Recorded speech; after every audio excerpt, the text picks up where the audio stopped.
Assalamualaikum warahmatullah. Asyhadu an la ilaha illallah wa asyhadu anna Muhammadan abduhu wa rasuluh. Amma ba'du. Fa'auzu billahi minasy syaithanir rajim.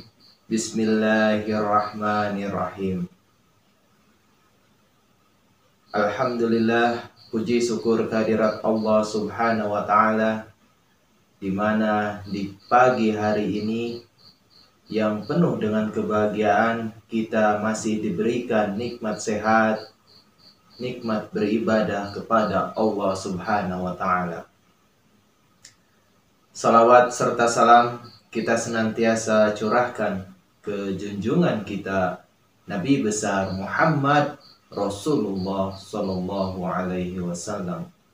Allahumma shalli ala Muhammad wa ala ali Muhammad. Alhamdulillah, Bapak Ibu, kita masuk di episode ke-10 untuk program Daras Al-Quran. Silakan Bapak Ibu di rumah untuk membuka Al-Qurannya. Masih surah Al-Baqarah.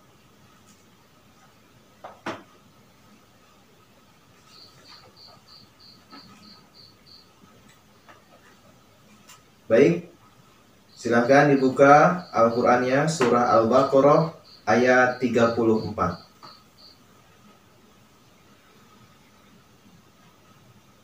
A'udzu billahi minasy syaithanir rajim.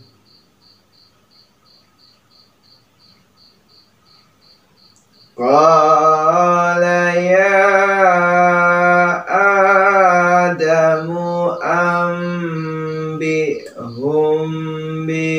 asma'ihim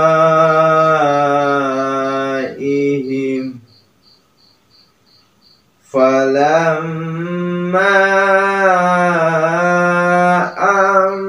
amba'ahum bi asma'ihim qala alam aqul lakum inni a'lamu ghaibas samawat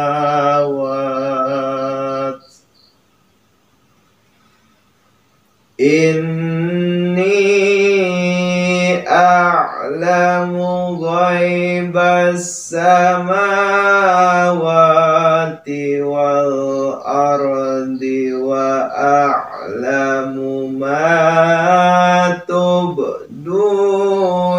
wa ma kuntum taktumun.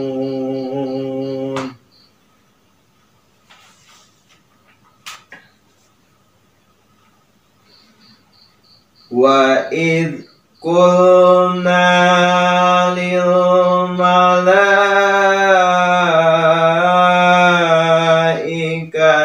isjudu li adama fasajadu illa iblis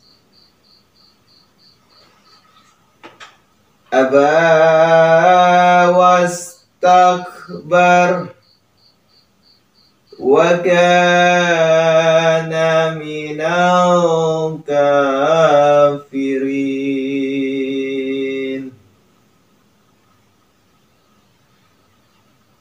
Wa qulna ya Adamu uskun anta wa zawjukal jannata wa kula minha ragadan haitsu syi'tuma wa la taqraba hadhihi syajarata fatakuna minadh zalimin.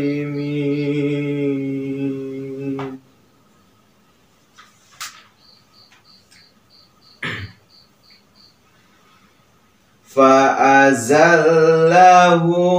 الشيطان عنها فأخرجهما مما كان فيه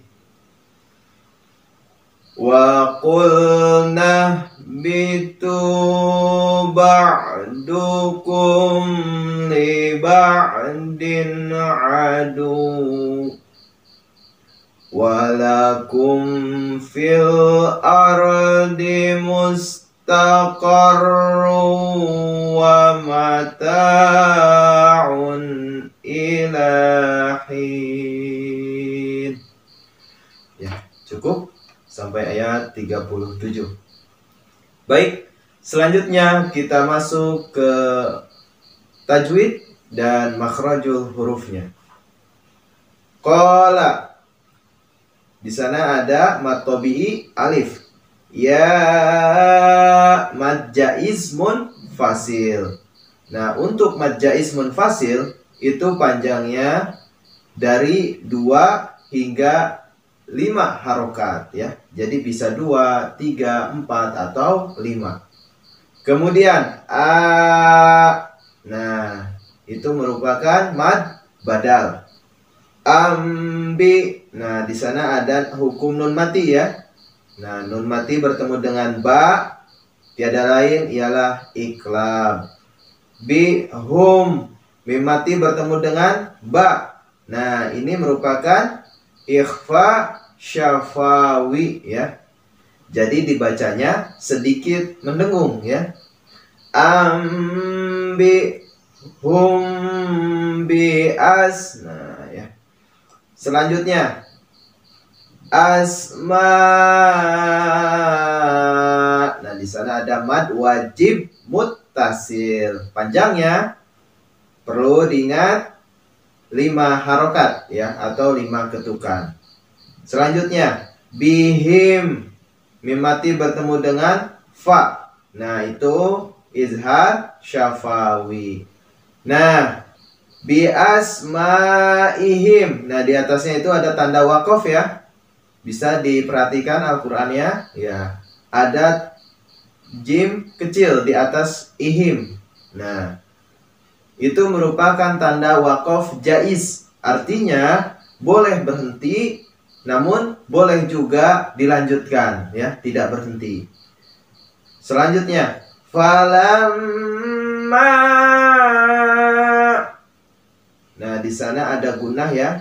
Jadi jangan terburu-buru. Falamma. Nah, jangan seperti itu, tetapi falamma Nah, usahakan 2 ketukan. Mad jaiz munfasil, kemudian ada hukum nun mati bertemu dengan ba, itu iqlab ya. Jadi harus dibacanya amba ya, jangan malah anba, dibaca izhar. Nah, itu salah ya. Tetapi leburkan ya, masukkan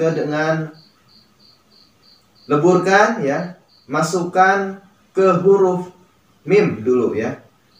Falamma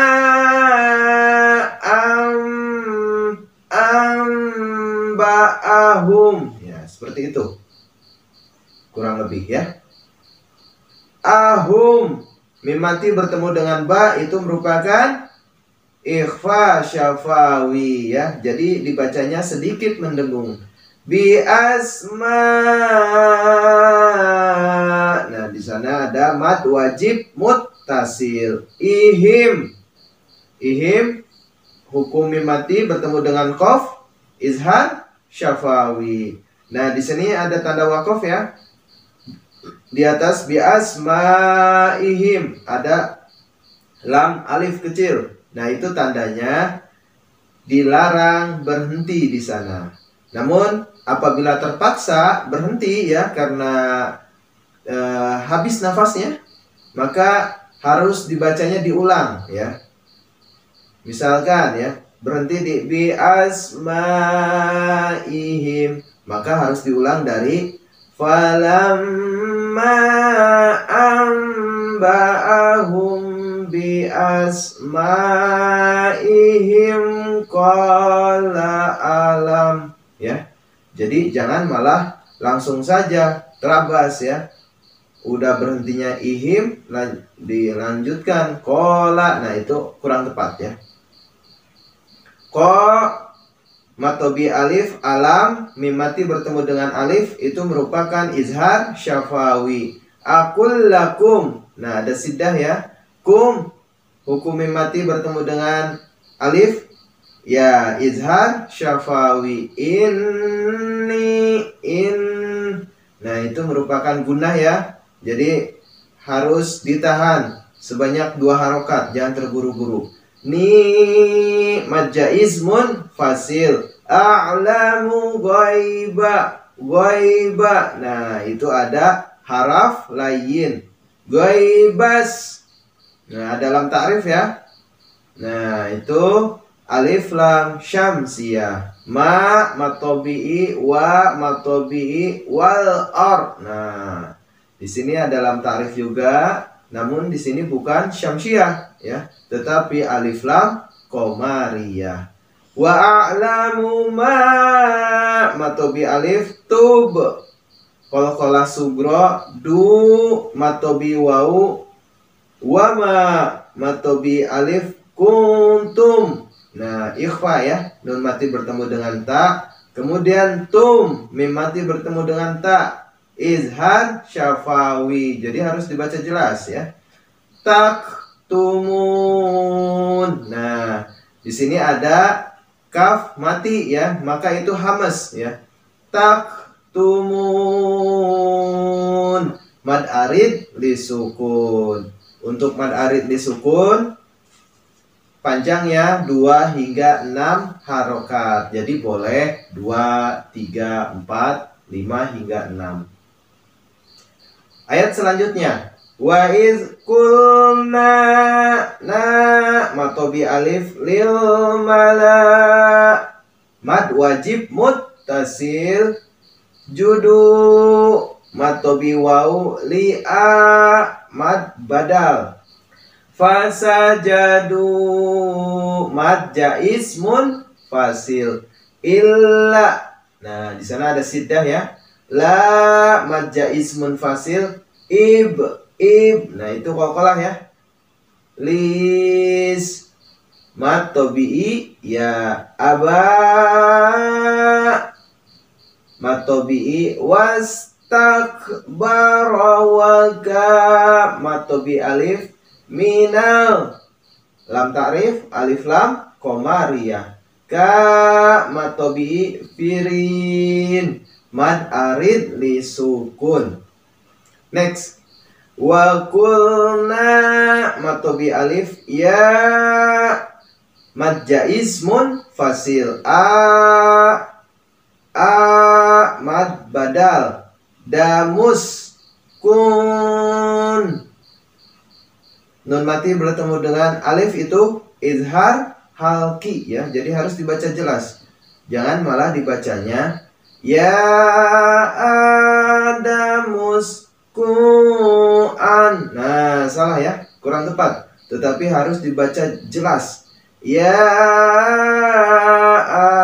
adamus kun anta. Nah, anta. Nah, itu ikhfa, ya, nun mati bertemu dengan ta. Wazau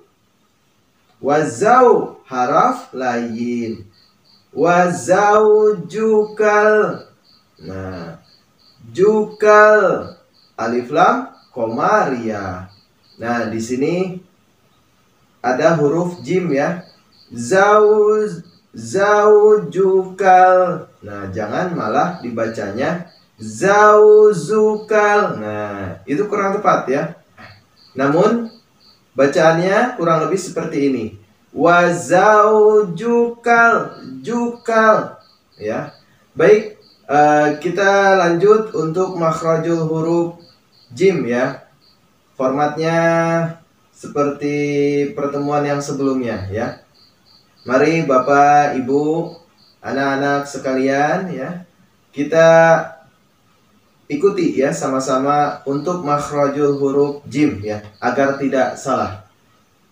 Jim ini kalau di alfabet Indonesia lebih condong ke huruf J ya. Nah, dan jim ini merupakan qalqalah. Jadi harus ada pantulan ya, ada disisakan ya. Baik, mari kita ikuti ya sama-sama. Jaji jubaj. Nah, karena ujungnya mati, maka harus dipantulkan. Jaji jubaj. Jujan jani jaj. Naminal mujni. Majijan janija. Ya, bisa diikuti. Oke, kita ulang. Jaji jubaj. Jujan jani jaj. Naminal mujni. Majijan janija. Sekali lagi ya, kita ulang ya. Jaji jubaj. Jujan jani jaj. Naminal mujni. Majijan janija. Nah, jadi kurang lebih seperti itu ya. Jadi jangan sampai membaca jim malah jadinya za, misal ya. Zazizubaz. Nah, itu salah ya, kurang tepat. Oke, baik, selanjutnya zaujukal. Nah, dalam ta'rif itu merupakan alif lam koma riyah. Janna gunnah wa kula matobi alif min ha izhar halki ya. Ha matobi alif rogodan izhar ya. Hai. Hai. Nah, itu merupakan haraf lain. Shi tuma. Nah, hati-hati ya. Ini merupakan hamzah. Jangan malah dibacanya syi'. Nah, marah ke ain. Nah, itu kurang tepat. Apalagi kalau dibacanya sik tuma ya. Tetapi yang tepat ya syi tuma. Shin besar ya, kemudian hamzah ya. Tuma matobi alif. Nah, Bapak Ibu, di syi tuma, nah itu ada tanda wakof ya. Bisa diperhatikan Al-Qur'annya ya. So lam ya ya. Nah, itu boleh berhenti, namun lebih utama diteruskan ya. Wala matobi alif taqraba taq. Nah, itu ada huruf qalqalah ya. Kita ulang, huruf qalqalah itu ada 5, yaitu ba, jim, dal, to, dan qaf ya. Supaya mudah menghafalnya, baju di toko ya. Ba matobi alif, ha mat tobi zihil kat ha mat tobi zihish. Itu dalam ta'rif ya, alif lam syamsiyah. Fataku mat tobi wawu, na mat tobi alif minal ya, ada alif lam syamsiyah. Za mat tobi limin, mad arid li sukun. Oke, kita masuk ke ayat yang terakhir. Fa'azal. Nah, ada siddah. Lahu mash. Ada alif lam syamsiyah ya. Syai. Haraf lain. Ta matobi'i an. Ya, izhar ya. Ha matobi alif. Fa'akhrajahuma.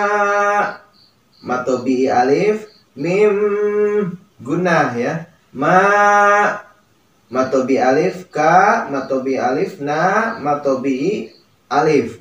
Nah, matobi ya, itu panjangnya 2 harokat ya. Jadi memiliki hak dipanjangkan sebanyak 2 harokat atau 2 ketukan. Jadi jangan terburu-buru apabila ada matobi ya. Fi matobi ya. Kemudian wa qulna bitu mat tobi'i waw ba'dukum.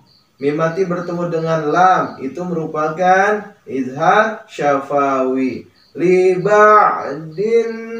Nah, ada izhar ya. Tanwin bertemu dengan ain. Adu. Nah, itu siddah, kemudian wu. Nah, ada domah tain bertemu dengan waw, itu merupakan idgham bi gunnah. Lakum izhar syafawi fil ar alif lam qamariyah. Mustaqar. Nah, ada siddah ya. Ru, tanwin bertemu dengan waw, itu merupakan idgham bi gunnah. Kemudian matobi alif un izhar ila matobi hin mad arid li sukun. Selanjutnya kita masuk ke arti perkata. Untuk ayat yang ke-34. Qala, dia berkata atau dia berfirman ya. Karena di sini Allah ya, maka berfirman ya. Ya Adamu, hai Adam. Ambihum, sebutkanlah kepada mereka bi asmaihim, nama-nama itu. Falamma, maka tatkala amba'ahum, disebutkannya kepada mereka bi asmaihim, nama-nama itu. Qala, dia berfirman, alam, bukankah aqul, telah aku firmankan, a'lamu, aku mengetahui, ghaiba, rahasia, as-samawat, seluruh langit, wal ard, dan bumi, wa a'lamu, dan aku mengetahui, ma, apa-apa, tubduna, yang kamu zahirkan, wa ma kuntum, dan apa-apa yang taktumun, kamu sembunyikan. Selanjutnya ayat yang ke-35. Wa'idh, dan ketika kulna, kami berfirman, lil malaikah, kepada para malaikat, isjudu, tundukkanlah kamu, li adama, kepada Adam, fasajadu, maka mereka tunduk ya, atau bisa juga artinya bersujud ya, maka mereka bersujud. Illa, kecuali iblis, aba, ia menolak, wastakbaro, dan takabur, wakana, dan mereka adalah minal kafirin, termasuk orang-orang kafir. Ayat 36. Wa qulna, dan kami berfirman, ya Adam, hai Adam, wahai Adam, iskun, tinggallah, anta, kamu, wa zaujuka, dan istrimu, al jannah, di kebun ini, wa kula, dan makanlah kamu berdua, minha, darinya, rogodan, sepuas hati, haitsu, di mana saja, syi'tuma, kamu berdua sukai, Wala taqraba, dan janganlah kamu berdua dekati. Hazihi, ini, asyajarah, pohon. Fattakuna, maka kamu berdua adalah mina, dari atau termasuk az-zalimin, orang-orang aniaya. Kemudian ayat yang terakhir, ayat ke-37. Fa'azallahuma, maka telah menggelincirkan keduanya, asyaitan, syaitan, anha, darinya, fa'akhrajahuma, maka dikeluarkan keduanya, mimma, dari tempat, kana, keduanya, fihi, di dalamnya, wa qulna, dan kami berfirman, ihbitu, pergilah kamu, ba'dukum, sebagian kamu, li ba'din, bagi sebagian yang lain, aduun, musuh, walakum, dan bagimu, fil ard, di bumi, mustaqarrun, tempat kediaman, wa mata'un, bekal hidup, wa, dan mata'un, bekal hidup, ila, hingga atau sampai, hin, suatu masa tertentu. Alhamdulillah. Selanjutnya kita masuk ke terjemah selengkapnya dan tafsir. Untuk ayat yang ke-34, dia berfirman, hai Adam, beritahukanlah kepada mereka nama-namanya itu. Maka tatkala ia beritahu kepada mereka nama-namanya itu, dia berfirman, bukankah telah aku katakan kepadamu, sesungguhnya aku mengetahui rahasia seluruh langit dan bumi, dan mengetahui apapun yang kamu nyatakan dan apapun yang kamu sembunyikan. Tafsir. Ketika para malaikat mengakui ketidakmampuan mereka untuk menjelmakan dalam diri mereka sendiri semua sifat ilahi yang dapat dijelmakan Adam alaihissalam, maka Adam alaihissalam dengan patuh kepada kehendak ilahi menjelmakan berbagai kemampuan tabi'i atau alami yang telah tertanam dalam dirinya dan menampakkan kepada para malaikat pekerti mereka yang luas.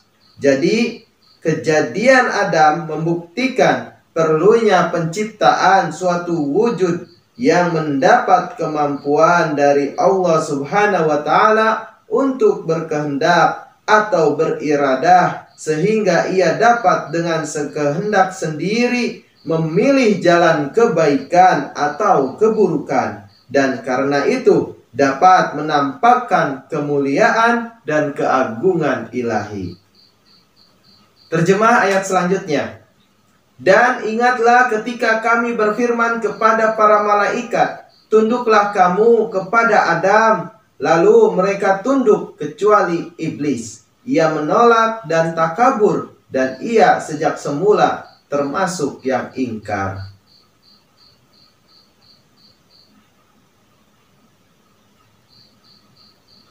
Tafsir di Isjudu. Setelah Adam alaihissalam menjadi cerminan sifat-sifat Allah Subhanahu wa Ta'ala dan telah mencapai derajat Nabi, Allah Subhanahu wa Ta'ala memerintahkan para malaikat untuk menghidmatinya. Ungkapan dalam bahasa Arab usjudu tidak berarti bersujudlah di hadapan Adam, sebab Al-Quran dengan tegas melarang manusia bersujud di hadapan sesuatu selain Allah Subhanahu wa Ta'ala. Surah ke-41 ayat 38. Dan perintah semacam itu tidak mungkin diberikan kepada para malaikat. Perintah itu berarti bersujudlah di hadapanku sebagai tanda bersyukur karena aku telah menjadikan Adam. Kemudian tafsir di illa. Illa, kecuali, dipakai untuk memberi arti kekecualian. Dalam bahasa Arab, istisna, pengecualian, ada dua macam. Yang pertama, istisna muttasil, artinya kekecualian pada saat sesuatu yang dikecualikan itu termasuk golongan atau jenis yang sama dengan golongan atau jenis yang darinya hendak dibuat kekecualian itu. Yang kedua, istisna munqati, ialah kekecualian pada saat sesuatu yang dikecualikan itu termasuk golongan atau jenis lain. Dalam ayat ini kata illa menunjuk kepada kekecualian terakhir, karena iblis itu bukan salah seorang malaikat. Tafsir di kata iblis.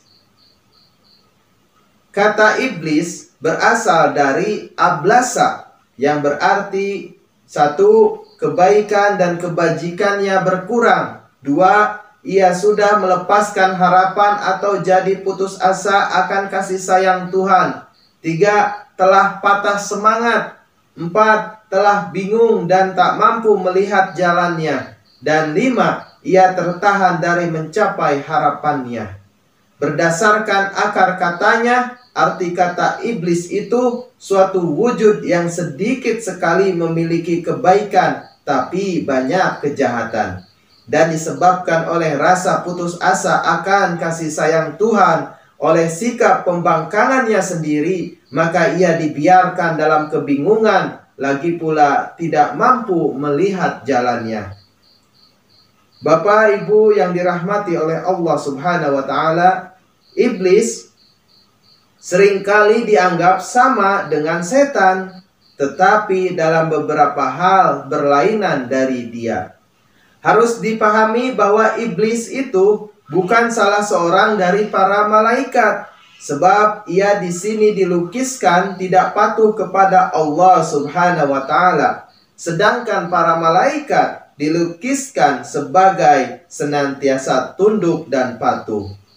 Surah ke-66 ayat 7. Allah Subhanahu wa Ta'ala telah murka kepada iblis karena ia pun diperintahkan menghidmati Adam alaihissalam, tetapi iblis membangkang.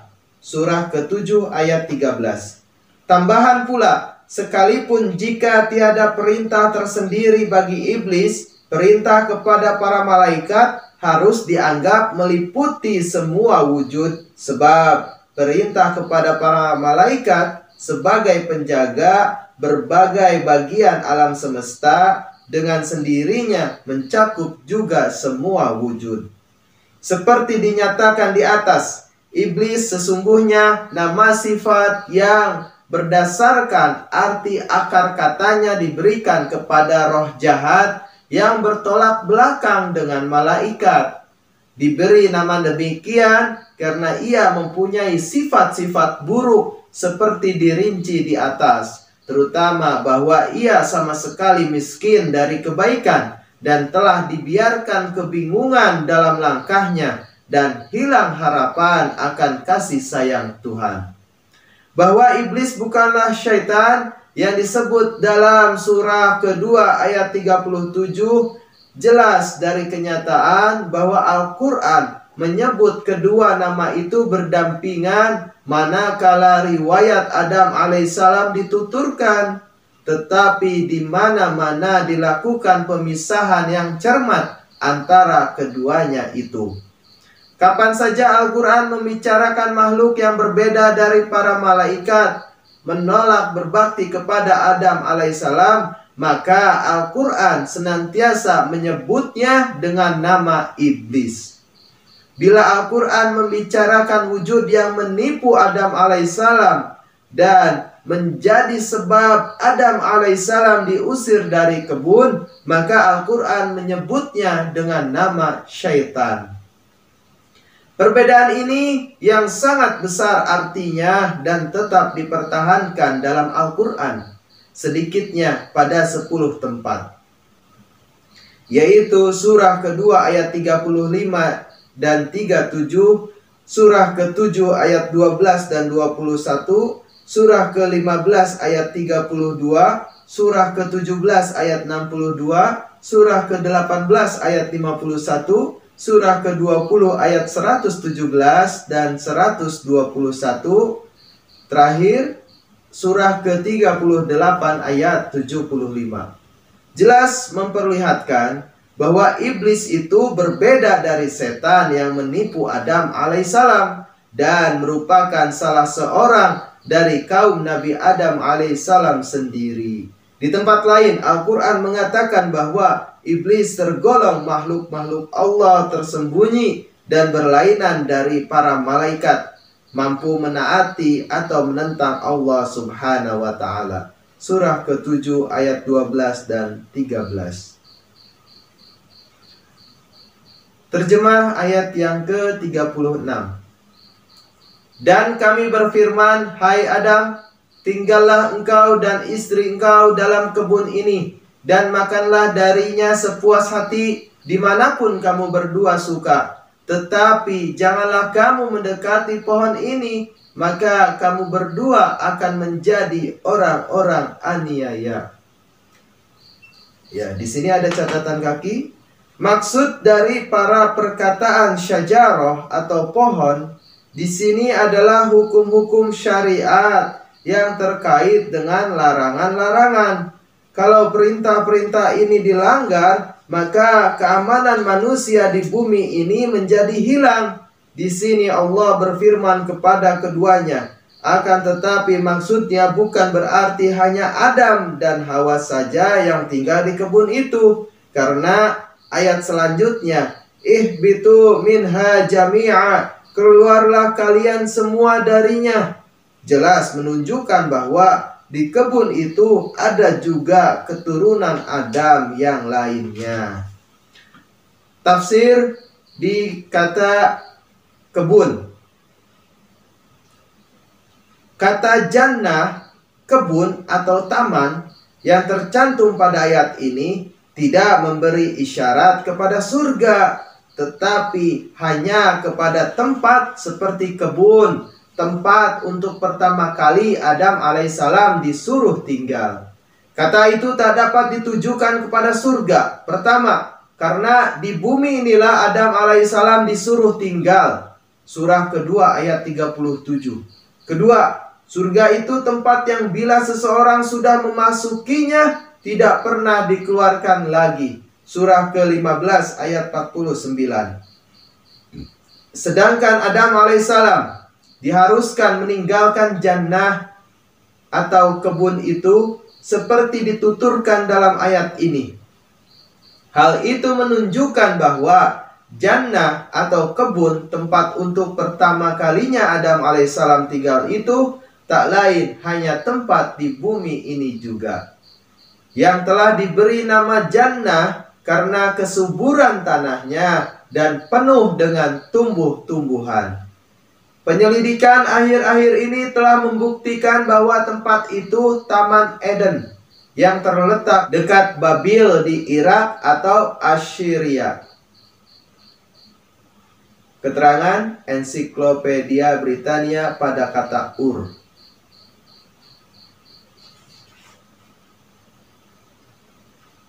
Kemudian tafsir di kalimat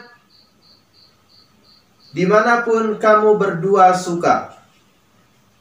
Ungkapan makanlah darinya sepuas hati dimanapun kamu berdua suka menunjukkan bahwa tempat Adam alaihissalam tinggal belum berada di bawah kekuasaan hukum seseorang dan merupakan apa yang dapat disebut tanah Tuhan yang diberikan kepada Adam alaihissalam, dan oleh karena itu seolah-olah dijadikan yang empunya semua tanah yang dijelajahinya.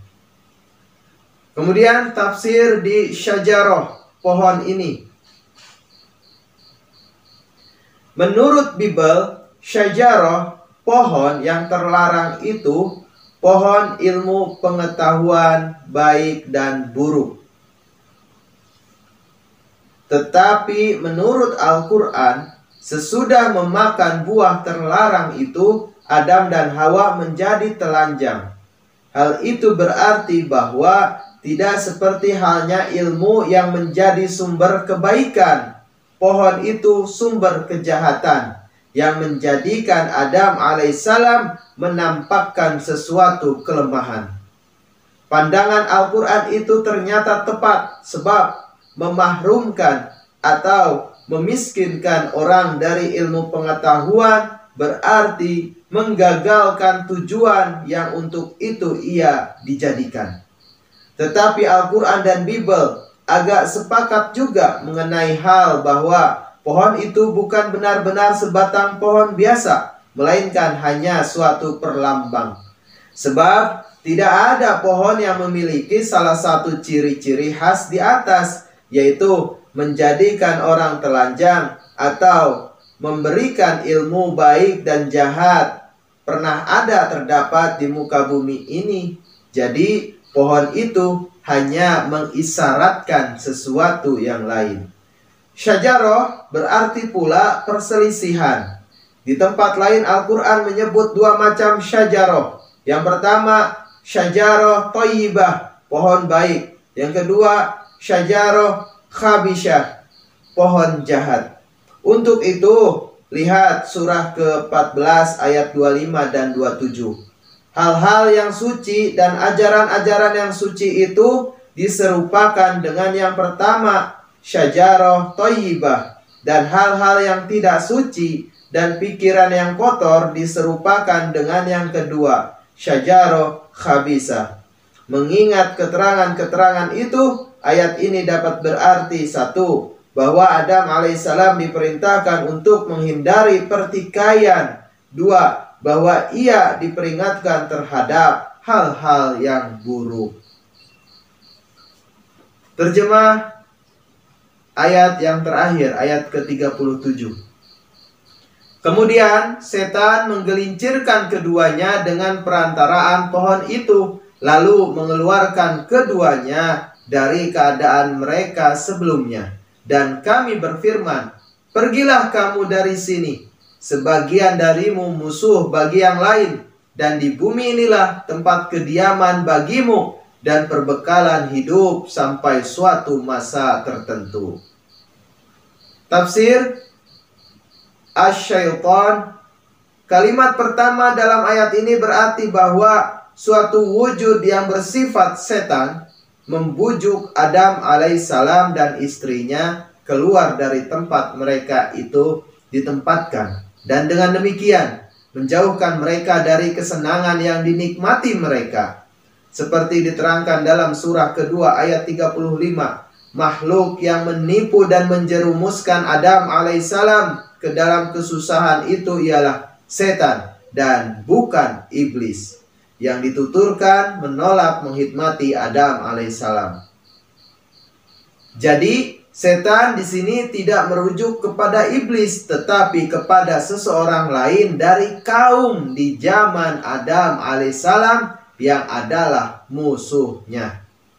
Kesimpulan ini selanjutnya didukung oleh surah ke-17 ayat 66, yang menurut ayat itu iblis tidak mempunyai daya apa-apa terhadap Adam alaihissalam. Kata setan mempunyai arti lebih luas daripada iblis, sebab iblis itu nama yang diberikan kepada roh jahat yang tergolong kepada jin dan yang menolak menghikmati Adam alaihissalam, dan yang kemudian menjadi pemimpin dan wakil kekuatan-kekuatan jahat di alam semesta. Setan adalah tiap-tiap wujud atau sesuatu yang jahat dan berbahaya, maupun berupa roh atau manusia atau binatang atau penyakit atau tiap sesuatu yang lain. Jadi iblis adalah setan, kawan-kawannya dan sekutu-sekutunya juga disebut setan. Musuh-musuh kebenaran pun adalah setan. Orang-orang jahat juga setan. Binatang-binatang yang memudaratkan dan penyakit-penyakit berbahaya pun setan juga. Al-Quran, hadis, dan pustaka Arab penuh dengan contoh-contoh tempat kata setan dengan bebasnya dipergunakan mengenai sesuatu atau segala sesuatu itu. Tafsir di kalimat "dan di bumi inilah tempat kediaman bagimu". Al-Quran sekali-kali tidak mendukung ide bahwa seseorang dapat naik ke langit hidup-hidup, sebab ayat ini tegas menetapkan bumi sebagai tempat tinggal manusia seumur hidupnya dan menolak ide bahwa Yesus atau siapapun pernah naik ke langit dalam keadaan hidup. Alhamdulillahirabbil alamin. Bapak Ibu yang baik hatinya, alhamdulillah pertemuan pada kali ini dicukupkan sekian. Mohon maaf apabila dalam penyampaiannya ada sesuatu hal yang kurang berkenan di hati Bapak Ibu. Mohon dibukakan pintu maaf yang selebar-lebarnya. Jazakumullah ahsanal jaza. Wassalamualaikum warahmatullahi